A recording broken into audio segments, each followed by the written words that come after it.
ऐसा माना जाता है कि गुरु नानक जी दुनिया के सबसे अधिक यात्रा करने वाले व्यक्ति हैं।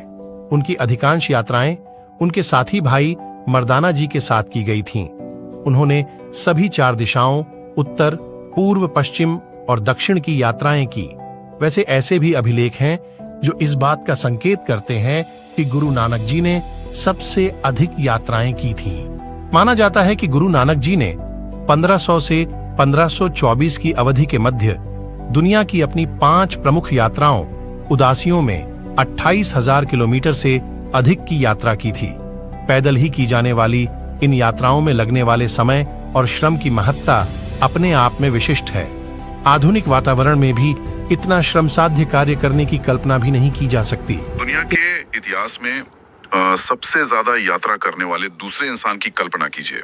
मतलब एक ऐसा व्यक्ति जिसने बिना किसी आधुनिक तकनीक के, बिना गूगल मैप्स के, बिना पक्की सड़कों के और बिना किसी गाड़ी या हवाई जहाज के 28,000 किलोमीटर की यात्रा तय की। 28,000 किलोमीटर, मतलब ये दूरी इतनी है कि आप पूरी पृथ्वी के आधे से ज्यादा हिस्से का चक्कर लगा लें। बिल्कुल, और वो भी केवल पैदल। लेकिन यहाँ जो हैरान करने वाली बात है ना, वो मील के पत्थर नहीं है। हैरानी इस बात की है कि इतनी लंबी यात्रा किसी व्यापार के लिए या नए महाद्वीपों की खोज के लिए नहीं की गई थी। हाँ, और नहीं किसी साम्राज्य को जीतने के लिए। सही कहा। ये एक व्यक्ति का ऐसा प्रयास था जो सिर्फ इसलिए मीलों पैदल चला ताकि दुनिया तक शांति, समानता और एक निराकार सत्य का संदेश पहुंचाया जा सके। तो आज की हमारी इस गहन चर्चा में हम इसी विषय पर बात करने वाले हैं। और जब हम 15वीं और 16वीं शताब्दी के उस दौर का विश्लेषण करते हैं ना, तो ये बात और भी गहरी हो जाती है। मतलब उस समय यात्रा करना कोई शौक नहीं था, ये लिटरली अपनी जान को दांव पर लगाना था। हाँ, क्योंकि घने जंगल, लुटेरे, जंगली जानवर और दुर्गम पहाड़ हुआ करते थे। बिल्कुल, और हर 100 मील पर बदलती अनजानी भाषाएं। ऐसे माहौल में 28,000 किलोमीटर पैदल चलना मानव क्षमता और किसी गहरे संकल्प की एक अविश्वसनीय मिसाल है। एकदम सही। और आज हम जिस ऐतिहासिक दस्तावेज के पन्ने पलट रहे हैं, जिसे हेमंत जगत्यानी जी ने बहुत ही गहरी रिसर्च के बाद संकलित किया है, वो सिर्फ एक ट्रैवलॉग या यात्रा वृत्तांत नहीं है। हाँ, ये श्री गुरु नानक देव जी के जीवन और उनकी उन महान यात्राओं का एक बहुत ही विस्तृत विश्लेषण है, जिन्हें हम उदासियां कहते हैं। और आज हमारा मिशन सिर्फ ये गिनना नहीं है कि वे किन किन शहरों से गुजरे। बिल्कुल नहीं, बल्कि हमारा असल मकसद उन यात्राओं के पीछे के जो मनोवैज्ञानिक और दार्शनिक कारण थे, उन्हें खोजना है। देखिए, आज के समय में दुनिया नापने का शौक एक बहुत ही आम बात हो गई है। हाँ, लोग बैकपैकिंग करते हैं, नई जगहों की तस्वीरें खींचने निकलते हैं। एग्जैक्टली। हाँ, इंस्टाग्राम के लिए, है ना? एग्जैक्टली। लेकिन गुरु नानक जी का सफर किसी भी एंगल से पर्यटन नहीं था। ये उस समय के समाज के ताने बाने में एक बहुत बड़ा वैचारिक हस्तक्षेप था। इस अंतर को समझना बहुत जरूरी है। देखिए, आधुनिक यात्री अक्सर क्या करते हैं, वो खुद को दुनिया से दूर ले जाकर एकांत खोजने के लिए यात्रा करते हैं। हाँ, पीस ऑफ माइंड के लिए। सही कहा। लेकिन गुरु नानक देव जी की यात्राएं इसके ठीक उलट थीं। वे एकांत से निकलकर दुनिया के सबसे घने, सबसे उलझे हुए और सबसे विवादित केंद्रों के बीच जा रहे थे। जगत्यानी जी का ये संकलन बहुत स्पष्ट करता है कि मोरक्को के इब्न बतूता के बाद दुनिया में सबसे ज्यादा यात्रा करने वाले व्यक्ति के रूप में गुरु नानक जी का ही नाम दर्ज है। परिवार जो समाज में काफी अच्छी स्थिति में था। हाँ, एक वेल सेटल्ड फैमिली जिसे हम आज कहते हैं। बिल्कुल। बाद में उनकी शादी हुई, पत्नी सुलक्षणी जी और उनके 2 बच्चे भी हुए। मतलब अगर एक आम इंसान के नजरिए से देखा जाए तो उनके पास एक बहुत ही सुरक्षित और बसा हुआ जीवन था। बिल्कुल था। लेकिन दस्तावेज के पन्नों से हमें पता चलता है कि जैसे जैसे वे युवा हुए, समाज की जो हालत थी उसने उन्हें बहुत बेचैन कर दिया। पुजारियों और काजियों की कट्टरता, जाति पाति का जहर और धर्म के नाम पर जो पाखंड हो रहा था, वो उनके लिए असहनीय हो गया था। वो एक ऐसा दौर था जहां आम इंसान पूरी तरह से कुचला जा रहा था। मतलब शासक बहुत क्रूर थे और धर्म के ठेकेदार लोगों को बस कर्म कांडों के जाल में उलझाकर उनका शोषण कर रहे थे। सही बात है। धर्म जो लिटरली लोगों को जोड़ने का काम करना चाहिए था, वही उस समय समाज को छोटे छोटे टुकड़ों में बांटने का सबसे बड़ा हथियार बन गया था। लेकिन यहाँ एक बहुत बड़ा सवाल उठता है, 1499 में जब उन्होंने अपना ये मिशन शुरू करने का फैसला किया और 1500 के आसपास वो यात्रा पे निकलने लगे, तो स्वाभाविक रूप से उनके माता पिता ने उन्हें रोकना चाहा होगा। हाँ, जाहिर सी बात है, कोई भी माता पिता चिंतित होंगे। तो गुरु नानक जी ने जवाब दिया कि स्वर्ग से बुलावा आया है मुझे मुझे वहीं जाना चाहिए जहां वो मुझे जाने के लिए कहें। उन्होंने कहा कि दुनिया कलयुग की आग में जल रही है। लेकिन जरा सोचिए, उस दौर के समाज ने इसे कैसे देखा होगा। लोग तो बातें बनाते ही हैं। वही तो, क्या लोगों ने ये नहीं कहा होगा कि ये व्यक्ति एक पत्नी और 2 छोटे बच्चों को छोड़कर अपनी जिम्मेदारियों से भाग रहा है। मतलब आज के समय में कोई ऐसा करे तो लोग शायद इसे मिड लाइफ क्राइसिस कह देंगे। क्या इसे महज एक वैचारिक भटकाव नहीं माना गया होगा? ये संदेह उस समय के लोगों के मन में भी जरूर आया होगा। मतलब सतह से देखने पर ये पलायन या एस्केप लग सकता है। हाँ। लेकिन अगर हम उनके दर्शन को गहराई से समझे ना, तो ये जिम्मेदारियों से भागना बिल्कुल नहीं था, बल्कि ये तो एक बहुत बड़ी जिम्मेदारी को अपने कंधों पर उठाना था। गुरु नानक समाज की बुराइयों से मुंह नहीं फेर रहे थे। अच्छा, तो वो उनका सामना कर रहे थे। बिल्कुल। उन्होंने महसूस किया कि अगर पूरे मोहल्ले में आग लगी हो तो कोई इंसान सिर्फ अपने घर के दरवाजे बंद करके सुरक्षित नहीं रह सकता। उन्हें लगा कि जो एक निराकार सत्य है, उसका संदेश लेकर उन्हें सीधे उन लोगों के बीच जाना होगा जो दिशाहीन हैं। ये एक सृजनात्मक दृष्टि थी, एक ऐसा मिशन जहां उन्होंने मानवता के बड़े परिवार के लिए अपने छोटे परिवार का मोह छोड़ दिया। यहाँ से ये सफर एक बहुत ही दिलचस्प मोड़ लेकर है, क्योंकि वे इन अनजान और खतरनाक रास्तों पर अकेले नहीं निकले थे। हाँ भाई, मर्दाना जी उनके साथ थे। जी, उनके बचपन के मुस्लिम मित्र और साथी भाई मर्दाना जी जो रबाब बजाते थे। आप जरा पहली और दूसरी उदासी की कल्पना करते हैं। 1500 से लेकर 1513 तक का समय। सुल्तानपुर से शुरू होकर मुल्तान, दिल्ली, पानीपत, वाराणसी और फिर पूर्व में असम तक। बाप रे, इतनी लंबी यात्रा। और दूसरी तरफ दक्षिण में मध्य प्रदेश, महाराष्ट्र, तमिलनाडु होते हुए नीचे श्रीलंका तक। इतनी बड़ी भौगोलिक दूरियां, मैं तो ये सोचकर हैरान हूँ कि हमारे यहाँ तो हर 100 कोस पर बोली बदल जाती है। भारत में तो भाषाएं हर कदम पर बदलती हैं। तो असम के लोग पंजाबी नहीं समझते और श्रीलंका के लोग उत्तर भारत की कोई भाषा नहीं जानते। ऐसे में भाई मर्दाना के संगीत और गुरुजी की वाणी ने काम कैसे किया होगा? मतलब अगर लोग शब्द ही नहीं समझ रहे हैं तो संवाद या कम्युनिकेशन कैसे हो रहा था? ये ना कम्युनिकेशन के मनोविज्ञान का एक बहुत ही सुंदर पहलू है। भाषा सिर्फ शब्दों का समूह नहीं होती है ना? ये भावनाओं और संवेदनाओं का प्रवाह भी है। सही कह रही हैं। जब भाई मर्दाना रबाब पर सुर छेड़ते थे और गुरु नानक अपनी वाणी गाते थे, तो वे शास्त्रीय रागों का प्रयोग करते थे।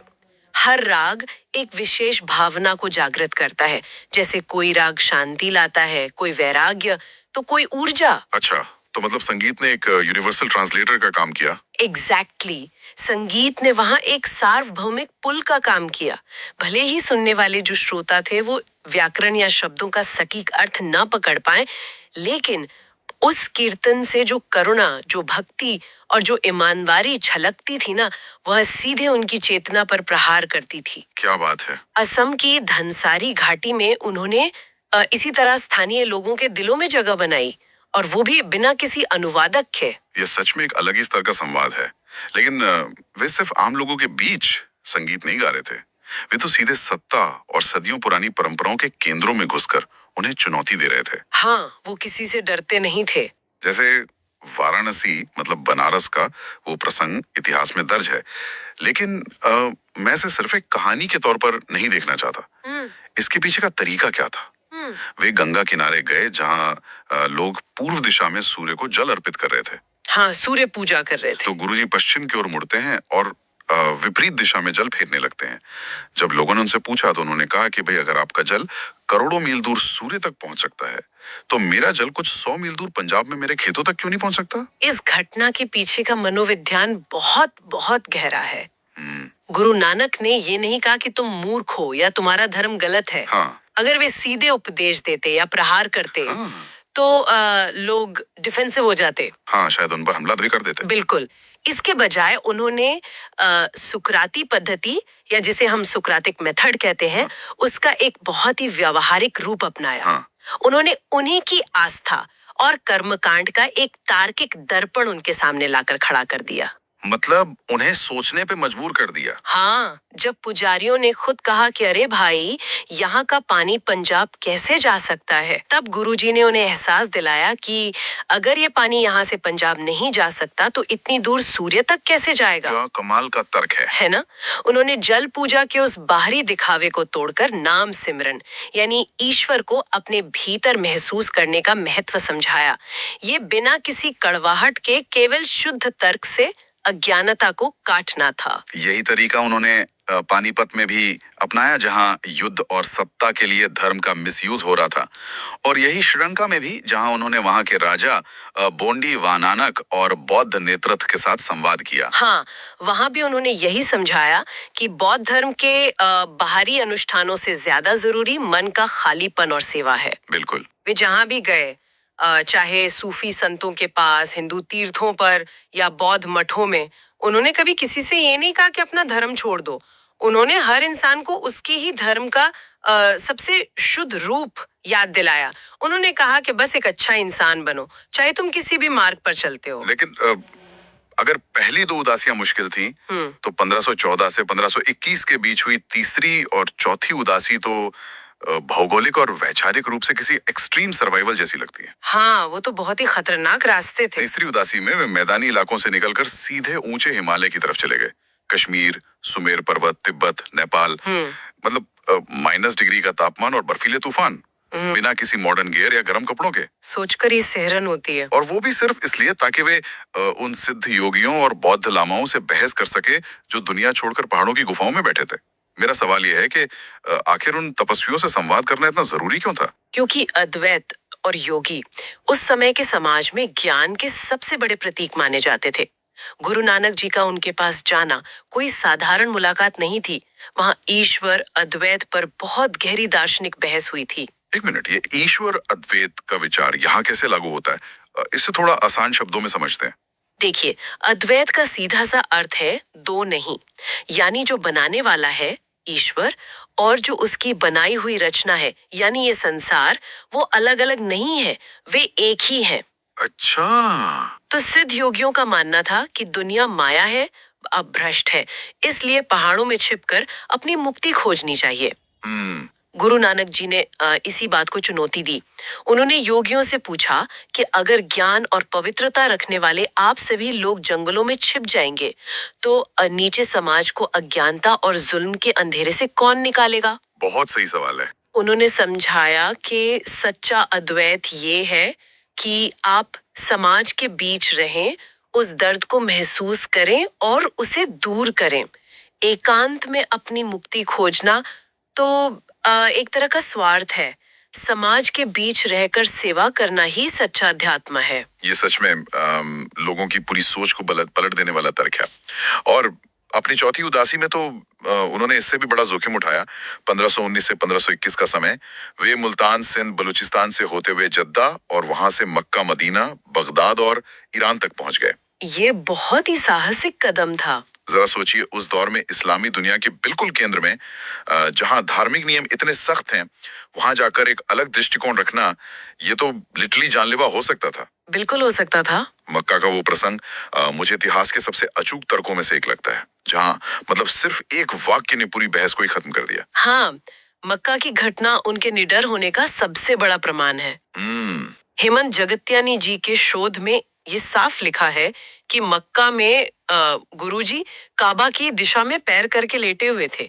अब इस्लामी मान्यताओं के अनुसार तो ये बहुत बड़ा अपमान माना जाता है। हाँ, जाहिर है। तो काजियों और मौलवियों ने गुस्से में आकर उन्हें जगाया और कहा कि ये गुस्ताखी क्यों कर रहे हो, अपने पैर खुदा के घर की तरफ से हटाओ। और तब गुरुजी पूरी शांति से कहते हैं कि तुम मेरे पैर उस दिशा में कर दो जहां खुदा ना हो। मतलब ये जवाब सुनते ही वो क्रोधित मौलवी एकदम निश्शब्द रह गए होंगे। इसे हम आज के जमाने का परफेक्ट माइक ड्रॉप मोमेंट कह सकते हैं। हाँ, बिल्कुल। ये सिर्फ एक चतुर जवाब नहीं था, ये उनके पूरे जीवन दर्शन का सार था। कैसे? देखिए, इस्लाम भी मानता है कि अल्लाह सर्वव्यापी है, हर जगह है, लेकिन कर्म कांडों में उलझकर लोग उसे एक इमारत या एक दिशा तक सीमित कर चुके थे। गुरु नानक ने भौगोलिक सीमाओं में बंधे ईश्वर की इस धारणा को एक ही झटके में तोड़ दिया। इसे गुरमति कहते हैं, यानी गुरु की बुद्धि या आंतरिक ज्ञान। वे मदीना और बगदाद के मुल्लाओं को ये बताने गए थे कि सच्ची नमाज सही दिशा में झुकने से नहीं बल्कि नियत की पवित्रता से अदा होती है। अल्लाह एकतावाद को उन्होंने मानवता एक है के सिद्धांत से जोड़ दिया। क्या बात है। लेकिन इसी ईरान की यात्रा के दौरान एक बहुत ही भावुक मोड़ भी आता है। इतने सालों तक हजारों किलोमीटर की पैदल यात्राओं में जो आवाज हमेशा उनके साथ थी, भाई मर्दाना जी का रबाब, वो हमेशा के लिए शांत हो गई। हाँ, ये बहुत दुखद था। ईरान में भाई मर्दाना जी का निधन हो गया। मुझे लगता है कि गुरु जी के लिए एक बहुत बड़ा व्यक्तिगत नुकसान रहा होगा। इसके बाद उन्होंने आगे की यात्रा अकेले तय की और फिर वो पंजाब लौट आए। भाई मर्दाना आज सिर्फ एक संगीतकार नहीं थे, वे गुरु नानक के संदेश के सहयात्री थे। उनके जाने के बाद गुरु नानक वापस लौटते हैं और फिर उनके जीवन का अंतिम और बहुत ही अलग चरण शुरू होता है। 28,000 किलोमीटर दुनिया नापने के बाद हम 5वीं उदासी पर आते हैं। ये लगभग 1523 या 24 के आसपास की बात है। अब उनकी उम्र करीब 54 या 55 वर्ष की थी। लेकिन ये उदासी पिछली 4 यात्राओं जैसी बिल्कुल नहीं थी। नहीं, ये काफी अलग थी। ये कोई इंटरनेशनल मिशन नहीं था। ये सिर्फ करतारपुर और उसके आसपास के 100-200 मील के दायरे में की गई छोटी यात्राएं थी। मुझे ना ये बात बहुत हैरान करती है। क्यों? जो व्यक्ति मक्का से लेकर तिब्बत तक पैदल चल सकता है, वो अचानक एक छोटी सी जगह पर क्यों ठहर गया? अगर इसे आज के कॉर्पोरेट नजरिए से देखें, तो पहली 4 यात्राएं दुनिया भर में एक ग्लोबल मार्केटिंग आउटरीच जैसी थी। हाँ, कह सकते हैं। लेकिन ये आखिरी ठहराव हेडक्वार्टर बनाकर कम्युनिटी बिल्डिंग करने जैसा था।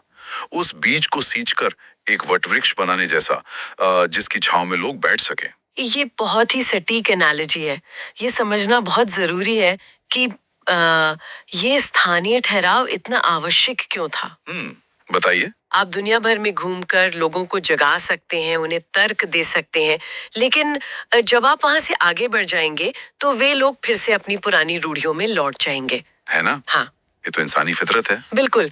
किसी भी विचार को जिंदा रखने के लिए एक जमीनी ढांचे की, एक संस्था की जरूरत होती है। 5वीं उदासी का मुख्य उद्देश्य उन विचारों को जमीनी हकीकत में बदलना था। अच्छा।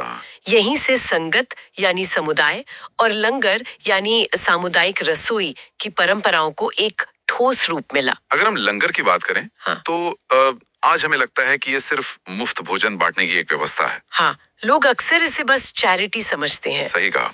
लेकिन उस दौर में 16वीं शताब्दी के भारत में, जहाँ छुआछूत अपने चरम पर थी, जहाँ अलग अलग जातियों के लोग एक दूसरे की परछाई से भी अशुद्ध हो जाते थे, वहां एक ब्राह्मण, एक खत्री, एक शूद्र और एक मुसलमान को जमीन पर एक ही पंक्ति में बिठाकर एक ही बर्तन से बना खाना खिलाना, ये सिर्फ समाज सेवा नहीं थी, ये समाज की पुरानी व्यवस्था पर सीधा और बहुत ही शक्तिशाली प्रहार था। बिल्कुल, ये एक बहुत बड़ी सोशल री इंजीनियरिंग थी। हाँ। गुरु जी ने समानता के सिद्धांत को, जिसका उन्होंने पूरे एशिया और मध्य पूर्व में प्रचार किया था, उसे करतारपुर में लागू करके दिखाया। उन्होंने अपने जीवन के अंतिम 18 साल करतारपुर साहिब में बिताए। उन्होंने कोई राजसी वस्त्र नहीं पहने, बल्कि एक साधारण किसान की तरह खेतों में हल चलाया, पसीना बहाया। वो खुद उदाहरण बने। हाँ, उन्होंने 3 मुख्य स्तंभ दिए। किरत करो यानी ईमानदारी से मेहनत करो, नाम जपो यानी ईश्वर को याद रखो, और वंड छको यानी अपनी कमाई दूसरों के साथ बांटो। करतारपुर सिर्फ एक गांव नहीं था, वो एक आदर्श समाज का जीवित मॉडल बन गया था। और फिर इस महाकाव्य जैसी यात्रा का अंत आता है 22 सितंबर 1539 के दिन। करतारपुर साहिब में ही वे ज्योति जोत समा गए, यानी उनका प्रकाश उस परम प्रकाश में विलीन हो गया। लेकिन उनका अंतिम समय भी पीछे एक बहुत गहरा सवाल और एक बहुत बड़ी सीख छोड़ गया। हाँ, इस पूरी चर्चा के दौरान हमने देखा कि कैसे उन्होंने दोनों बड़े धर्मों, हिंदू और इस्लाम की रूढ़ियों को तोड़ा, लेकिन दोनों ही धर्मों के लोग उनसे अथाह प्रेम करते थे। जब उन्होंने देह त्यागी तो उनके अंतिम संस्कार को लेकर हिंदू और मुसलमानों के बीच विवाद होने लगा। हिंदू अपनी रीति से अंतिम संस्कार करना चाहते थे और मुसलमान उन्हें अपनी रीति से दफनाना चाहते थे। और जब उनके शरीर के ऊपर से वो चादर हटाई गई तो वहां कोई नश्वर शरीर नहीं था, वहां सिर्फ ताजे फूल मिले। ये दृश्य लिटरली कल्पना करने पर ही रोंगटे खड़े कर देता है। हाँ, ये बहुत ही चमत्कारिक और प्रतीकात्मक था। दोनों समुदायों ने उन फूलों को आधा आधा बांट लिया। एक तरफ हिंदुओं ने उन फूलों की समाधि बनाई और दूसरी तरफ मुसलमानों ने उन्हीं फूलों पर कब्र बनाई। हम्म। आज भी करतारपुर का गुरुद्वारा दरबार साहिब इसी समन्वय और भाईचारे का सबसे बड़ा प्रतीक है। वो फूल इस बात का अंतिम और सबसे काव्यात्मक प्रमाण थे कि उनका प्यार किसी एक धर्म, जाति या सरहद में कैद नहीं था। उन फूलों ने ये साबित कर दिया कि न तो आप उन्हें जला सकते हैं और न ही आप उन्हें दफना सकते हैं। आप केवल उनके विचारों की खुशबू को महसूस कर सकते हैं। बहुत खूब कहा आपने। ननकाना साहिब से लेकर तिब्बत की वादियों और मक्का के रेगिस्तानों तक उनका हर कदम पूरी मानवता को जोड़ने का एक अटूट प्रयास था। तो आज की हमारी एक गहन चर्चा आज के संदर्भ में भी बहुत मायने रखती है। 1500 की शताब्दी में बिना किसी सुविधा के एक इंसान ने दुनिया के बीच की दूरियां मिटाने के लिए अपने पैरों से पूरी दुनिया नाप दी। और इसी विचार के साथ हम आज की इस चर्चा के अंत में सुनने वालों के लिए एक सवाल छोड़ना चाहते हैं। हाँ। आज के इस दौर में जहां हमारे पास सारे साधन हैं, हम एक स्क्रीन पर टैप करके दुनिया के दूसरे कोने में बैठे किसी भी इंसान से बात कर सकते हैं। हाँ, इंस्टेंट कम्युनिकेशन का जमाना है। फिर भी हमारी सोच, हमारे समाजों और हमारे दिलों के बीच इतनी गहरी खाइयां क्यों हैं?